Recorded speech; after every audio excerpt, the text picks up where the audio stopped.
Estamos de vuelta, seguimos aquí en CNN Chile Radio y a esta hora vamos con la primera entrevista de esta mañana. Nos acompaña el economista y director de Chile 21, Luis Eduardo Escobar.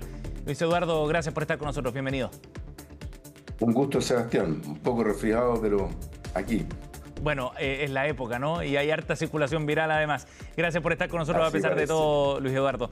Bueno, esta semana ha sido bien noticiosa en materia económica y nos gustaría comenzar la conversación por ahí a propósito del IPOM, este documento que emite el Banco Central cada 3 meses, el informe de política monetaria que permite ver qué es lo que está pasando en la economía nacional. Y ahí hay una constatación bien clara, que la economía chilena este año no va a crecer mucho, el rango se acortó de 1 a 1,75%, y ese es un escenario bien desafiante, está muy lejos de lo que en algún momento se esperaba para la economía chilena este 2026. ¿Quién está reflejando ese análisis que hace el Banco Central, Luis Eduardo? Bueno, yo creo que hubo una sorpresa importante durante el primer trimestre de este año, en que la economía en realidad se estancó, creció muy poco en los primeros 3 meses, los I+C han sido negativos. Eh, Después está el shock de la guerra, de la guerra en el Medio Oriente, que también afectó duramente a la economía mundial y los precios del petróleo. Y al subir los precios del petróleo, entonces también se crea más incertidumbre y las personas tienen menos ingresos disponibles para poder gastar en otras cosas. Entonces, y desde el punto de vista de las empresas también hay una cierta reticencia mientras no se sepa cómo se va a resolver el tema del Medio Oriente. Así que todos esos factores negativos confluyen para haber estancado la economía en el primer trimestre. Las indicaciones preliminares son que en mayo y en junio está pasando más o menos lo mismo. Y yo creo que hay un reconocimiento generalizado entonces de que la economía eh, podría crecer 1,5% este año respecto del año pasado, o tal vez un poquito menos incluso. Eso, Luis Eduardo, está lejos de lo que se esperaba cuando se hacían proyecciones a fines del año anterior o comienzos de este. Muchos apostaban a que el cambio de gobierno, el inicio de un nuevo ciclo político podía darle un reimpulso a la economía. El mismo gobierno apostaba por eso también, tratando de proyectar el crecimiento hacia finales del ciclo hacia el 4%. Eso parece mucho más lejos ahora a la luz de los números del Banco Central, ¿o no? Ciertamente para el año 2006 yo creo que ya está fuera de lo factible. Tasas de crecimiento que se pensaban que tal vez podían llegar a ser 2,5%, Claro. 2,8% este año. Eso ya no, simplemente no es posible. Es difícil imaginarse una economía que crezca más de 5% a una tasa de más de 5%, digo, en el segundo semestre de este año. Así es que efectivamente eso no, digamos, no va a ocurrir, Ujú. digamos. Ahora, lo que yo siempre he pensado es de que esto de las expectativas sí son importantes, pero tampoco son decisivas, porque al final las buenas expectativas se tienen que traducir en inversiones que se materializan en la práctica. Ujú. Y entonces mucho se habla de proyectos que están listos para la pala, pero incluso cuando un proyecto está listo para la pala, como cualquier empresario sabe, echarlo a andar toma varios meses. En consecuencia, por eso es que se ve tan difícil, digamos, tener una recuperación tan grande en el segundo semestre de este año. Claro. Y por otro lado, el gobierno también, con las discusiones que ha generado en torno a algunas de las leyes que están frente al Congreso, que ya están en discusión en el Congreso, Ujú. como la ley miscelánea, también crea cierto grado de incertidumbre, Pues, porque ¿en no qué se sabe sentido? exactamente dónde va a aterrizar eso. Claro, ¿en qué sentido genera incertidumbre cuando se pensaría que podría ser lo contrario por las iniciativas que contempla o lo que espera el gobierno, al menos que genere como efecto? Bueno, es que esa es lo que estaba en discusión, digamos. Yo creo que por el momento, aparentemente, lo que se ve es que en el Congreso el gobierno tendría una mayoría para aprobar la ley. Ahora, pero seguramente con algunas modificaciones. Ujú. Hay un amplio consenso en la profesión, tanto dentro como fuera de Chile, de que las propuestas del gobierno son fiscalmente demasiado caras. y que eso no resuelve los problemas de los déficits fiscales a mediano plazo y que ha sido el principal problema que ha tenido Chile en los últimos años, porque hemos estado creciendo a una tasa promedio del 2% cuando todos preferiríamos crecer a una tasa que fuera del 4% o superior. Entonces, las reformas en sí mismas no cubren, no generan suficiente actividad económica como para aumentar tanto los ingresos de forma tal que se resuelva el tema fiscal que se viene arrastrando desde hace una década, junto Ujú. con los temas de crecimiento. Luis Eduardo, ahora, entonces, si entiendo bien, ¿usted diría que esta discusión de la mega reforma termina siendo contraproducente? En lo personal, yo creo que sí. Yo creo que la mega reforma tal como fue planteada es contraproducente. El riesgo principal es que no resuelve el tema el tema fiscal de Ujú. mediano plazo, y eso es sumamente grave. Era uno de los problemas que han sido identificados desde hace ya un par de años como uno de los problemas centrales que tiene que resolver Chile y de darle credibilidad a las propuestas que se hagan en materia fiscal, de forma tal que la gente que tiene que financiarnos el déficit, porque los déficits se reflejan en mayor deuda, cuando coloquemos esa mayor deuda no nos castiguen demasiado con la tasa de interés. Este proyecto no asegura de que eso ocurra y por eso es que se ha dicho de que algunos elementos son demasiado costosos y no son eficientes para lograr los objetivos que se han planteado, como por ejemplo aumentar el empleo. Ajá. Estamos conversando con Luis Eduardo Escobar, economista, director de Chile 21. Luis Eduardo, y en ese sentido, el diagnóstico que está haciendo el Banco Central respecto a las capacidades de crecimiento que tiene la economía chilena, digamos, el diagnóstico que hace el Banco Central, ¿conversa correctamente con el proyecto o al revés? ¿El proyecto del gobierno responde a el diagnóstico que tiene el Banco Central sobre la situación de la economía? A ver, yo creo que el Banco Central, correctamente a mi juicio, está siendo bastante cauto respecto de los calificativos que usa para describir lo que se ve hacia el futuro. Ujú. Pero lo que sí está claro, como tituló el Mercurio ayer, es que con las propuestas que está haciendo el gobierno, de las cuales no se ha hecho totalmente cargo el Banco Central, ese es otro tema, Mm. digamos. Ellos están siendo cautos en el sentido primero de decir, mire, tal como vamos a seguir creciendo en promedio al 2% anual. Y en segundo lugar, no se pronuncian en el fondo de los efectos sobre el crecimiento que va No, a tener no, la no. reforma, porque la reforma todavía no está decidida. Entonces, lo que sí uno podría mirar, Ujú. digamos, como referencia, es lo del Consejo Fiscal Autónomo. Y el Consejo Fiscal Autónomo ha sido clarísimo en que la propuesta del gobierno eh, plantea riesgos fiscales que son sumamente serios. Ujú. Ahora, ¿usted dice que el Banco Central debería referirse al proyecto o no? No, yo creo que correctamente decía, han sido cautos Ajá, ok. y creo que mientras no tengamos un texto definitivo, ponerse a hacer proyecciones sobre crecimiento, ¿ah? No Sí. sobre las consecuencias fiscales del proyecto, sino que sobre crecimiento es prematuro. Ahora, de todas maneras, el banco proyecta que el 2027 sí viene un repunte para la actividad económica y el 2028 Sí, también. claro.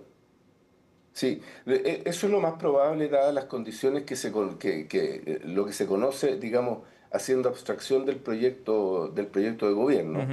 porque como viene registrando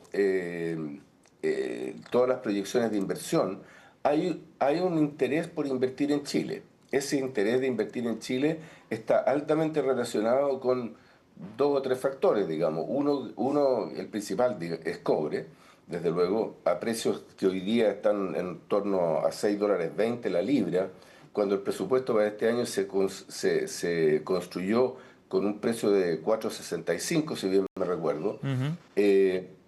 Ese aumento en el precio de mercado hace muy atractivo para las compañías de cobre que están preparadas para ello, de invertir en tratar de invertir en sus proyectos. Ajá. Entonces, ese es uno. Después está energía, donde hay cosas que se están haciendo y que es posible que el gobierno pueda colaborar, y de hecho lo está haciendo, para destrabar los proyectos, algunos proyectos que se han estado demorando más en la parte de los permisos. Ujú. Y por otro lado está el litio, donde incluso en la reunión que hubo ahora en París de los presidentes del G7, se señala que el cobre y el litio son metales estratégicos en los cuales hay que aumentar la oferta, o sea, hay que invertir más. Así que la economía chilena tiene un impulso que está ahí, esperando materializarse, que se va a reflejar en mayores tasas de crecimiento, sobre todo el 2027. Ajá. Estamos con Luis Eduardo Escobar, economista y director de Chile 21. Luis Eduardo, hablemos del proyecto en sí mismo, del contenido que tiene y de las posibilidades que ve usted también de que se generen ciertos acuerdos políticos en el Senado, que es donde está tramitándose actualmente. Esta semana ya fue aprobada la idea de legislar en la Comisión de Hacienda. Viene ahora todo un proceso, en todo caso, todavía quedan muchos trámites legislativos. Viene el proceso de discusión en la sala, pero se estaba tratando de preparar el terreno para buscar algunos puntos de encuentro con la oposición. ¿Usted los ve con claridad? ¿Ve algún espacio para que efectivamente se generen algunos apoyos opositores, al menos a alguna parte del proyecto? Bueno, a ver, hay cosas del proyecto que no son controversiales, digo. Ujú. La más obvia, desde luego, son los 400 millones para la reconstrucción. Digamos, yo creo que el gobierno nunca lo debería haber incluido en esta ley, lo debería haber aprobado por la vía rápida, y se lo habrían aprobado qué rato. Ajá. La discusión también hay cosas sobre, por ejemplo, facilitación de los procesos de evaluación ambiental y cosas de ese tipo, en las cuales yo creo que también hay un alto grado de consenso y se puede trabajar muy rápidamente entre la oposición y el gobierno para llegar a acuerdos que saquen eso adelante también rápido. El, el problema es que el ministro insiste en presentar esto como una ley de reconstrucción, cuando en realidad es una reforma tributaria. Ajá. Entonces, y lo que a él le interesa en el fondo, lo que más le interesa, lo que está más cercano a sus ideas y a sus propuestas, es justamente la reforma tributaria. Entonces, en esa reforma tributaria es donde empiezan las discrepancias, porque en primer lugar, ¿cómo rebaja uno los ingresos fiscales cuando tiene un déficit? Mm. Y se está endeudando para poder financiar el déficit. Y en el horizonte de planeación del propio gobierno, el déficit per- persiste, digamos. No se elimina el déficit, que era lo que ellos propusieron cuando se hicieron cargo del gobierno. Ujú. Dicen que se encontraron con una situación peor a la que se habían imaginado, etcétera, etcétera, pero no se ve una decisión de hacerse cargo y eliminar el déficit fiscal o crear un camino hacia la eliminación del déficit fiscal. Ahora, Entonces, en esas circunstancias, sí. ¿cuál es el espacio de negociación? Yo creo que hay tal vez uno que tiene que ver con el tema del empleo. El gobierno ha propuesto de hacer una reducción de impuestos a las empresas que mantengan el empleo. Ujú. Eh, la mayor parte de los economistas hemos dicho, mire, en realidad lo que hay que hacer es que hay que crear empleo, no mantener el empleo. Entonces, pero él dice, mire, si no hacemos esa reducción tributaria, entonces me la tienen que compensar. Eso lo dice él. Sí. Lo dijo en la entrevista del lunes. Entonces, así es bien difícil. Yo creo que hay poco espacio para negociar porque el ministro no quiere hacer lo que él llama cambios paramétricos, entonces reducir la invariabilidad tributaria de 25 años a 20, que para todos los efectos prácticos da más o menos lo mismo porque los proyectos se calculan en general a 15 años, 10, 15 Luis años. Eduardo. Entonces, sí. Sí, y en ese sentido, entonces, si es que, para ir a un tema bien específico, el del déficit fiscal, si es que se abriera el gobierno a ciertas compensaciones que permitieran manejar de mejor manera ese déficit, disminuirlo, evidentemente, ¿ustedes estarían abiertos a esa conversación, digamos, manteniendo las otras características del proyecto? Bueno, a ver, Sebastián, ustedes, yo yo soy un economista que trabaja en Chile 21 De acuerdo, y está que bien. ha aportado elementos a los parlamentarios, tanto diputados como senadores. Así que yo no soy el que decide si se negocia o no. No, por supuesto. Eh, Solo Pero, aconsejo. Ahora, pero yo creo se que lo sí planteo de se otra puede, forma. sí ¿Se se, resuelve el problema solo disminuyendo el déficit proyectado, por ejemplo? a ver, depende cómo se haga y depende también yo creo que aquí hay una prueba ácida, que es una prueba práctica, Sebastián, que Ujú. tiene que ver con, pongámosle metas intermedias a esto. En vez de hacer algo definitivo y tirarnos a una piscina que no sabemos si tiene agua o no tiene agua, si acaso tengan fe, fue una expresión que se usó de que esto se va a resolver en el tiempo. Mire, ¿sabe? Esto de tener fe en economía no es muy, no nos da mucha seguridad ni garantía. Entonces pongámosle metas intermedias, veamos. Ujú. Si acaso efectivamente la economía empieza a crecer al 4% anual o 3,5% anual de aquí a 2 años y eso compensa la pérdida de ingresos, entonces sigamos adelante. Y si no, pongámonos una cláusula de revisión. Ese tipo de cosas también se podrían conversar, pienso Ujú. yo. Pero no sé si el ministro está dispuesto. Ajá. Luis Eduardo, y por último, respecto a las proyecciones que ha hecho el gobierno, sobre todo en materia de crecimiento, a propósito de lo que dice usted de este acto de fe, que es un tema que se ha discutido ahí en el Senado también, sobre cuáles son las proyecciones que hace el Ejecutivo del efecto que todo este agregado de medidas puede tener. ¿Usted cree que el gobierno está pecando de un exceso de optimismo en torno al proyecto y al efecto que va a generar? Yo creo que es mucho peor que exceso de optimismo, ¿eh? Yo creo que lo que está proponiendo el gobierno no ha resultado en ninguna parte. Ujú. La evidencia internacional en todos lados demuestra de que las reducciones tributarias no se compensan por la vía del crecimiento. No se compensan totalmente por la vía del crecimiento. Hay una parte que sí genera más crecimiento y eso genera más ingresos, pero no alcanzan a cerrar la brecha frente a una reducción de impuestos de este tamaño. Y ese es el principal problema que tiene el proyecto. Ajá. Y ese no es un asunto de expectativa o de optimismo necesariamente, dice usted. No. O sea, Ujú. los datos y la experiencia internacional demuestran que esto no funciona. Sí. Sí, por eso que genera. Fíjate tú que hay un montón de gente que hoy día no participa activamente, economistas me refiero, Ujú. que no participan en política y que te dicen lo mismo. El Fondo Monetario Internacional, el Consejo Fiscal Autónomo, gente que estuvo en el gobierno en el pasado pero que hoy día se dedican a otras cosas, los analistas de los fondos de inversión, todos te dicen lo mismo. Entonces uno dice, bueno, pero estamos todos equivocados y el único que tiene la razón es Quirós. Muéstrame los datos. Y no tiene datos. Ese es el problema. Luis Eduardo Escobar, economista, director de Chile 21, ha estado con nosotros esta mañana aquí en CNN Chile Radio. Gracias por esta entrevista, Luis Eduardo. Muy amable. Gracias a ti, Sebastián. Un gusto verte. Gracias, buenos días.